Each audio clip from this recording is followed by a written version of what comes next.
Kali ini kita bahas kasus yang, ya lagi-lagi tentang bantuan sosial. Sesuatu yang seharusnya menyentuh hati, malah jadi menyentuh kantong pribadi oknum-oknum tertentu.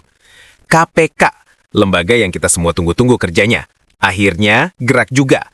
Mereka baru aja netapin satu nama besar sebagai tersangka korupsi Bansos Kemensos 2020. Siapa? Bambang Rudijanto Tanusudipyo, atau yang kita kenal sebagai Rudi Tanoe, komisaris utama sebuah perusahaan logistik, DNR Logistics. Nih, untuk KPK, kita apresiasi langkahnya. Sudah menetapkan dan tidak gentar, meski yang disangkakan adalah orang dengan nama besar dan akses yang luas. Itu yang kita mau, tidak pandang bulu. Langkah pencegahan mereka melarang 4 orang terkait, termasuk Rudi Tanoe ke luar negeri, juga patut diacungi jempol. Ini tindakan preventif yang penting banget. Tapi tahu gak guys, sang tersangka nggak terima. Rudi Tanoe malah ngajuin pra-peradilan ke Pengadilan Negeri Jakarta Selatan.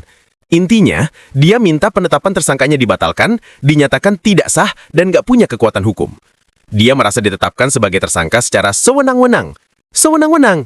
Ini nih yang bikin kita geleng-geleng.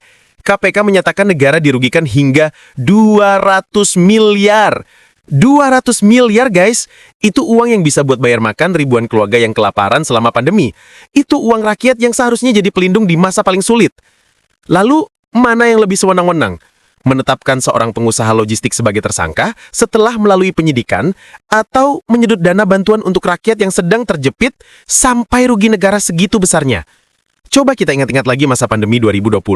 Susahnya cari makan, banyak yang di PHK, ketakutan akan virus. Di saat itu, bantuan sosial adalah harapan terakhir buat banyak keluarga. Bayangin perasaan mereka yang nungguin beras itu, yang mungkin buat anaknya bisa makan besok.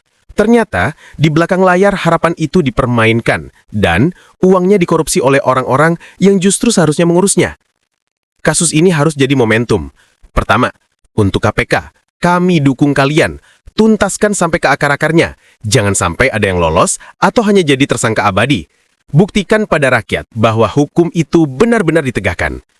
Kedua, untuk sistem kita, pengawasan terhadap proyek-proyek pemerintah, apalagi yang dana darurat kayak gini, harus diperketat.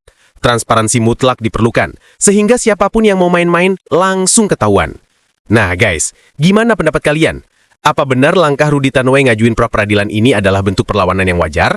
Atau justru seperti upaya untuk mempersulit proses hukum yang sudah berjalan? Menurut kalian, harus seperti apa hukuman untuk orang yang tega mengkorupsi uang bantuan untuk rakyat yang lagi susah? Share pemikiran dan perasaan kalian di kolom komentar. Ini saatnya suara kita didengar. Karena yang dikorupsi bukan cuma uang, tapi nyawa dan harapan orang banyak.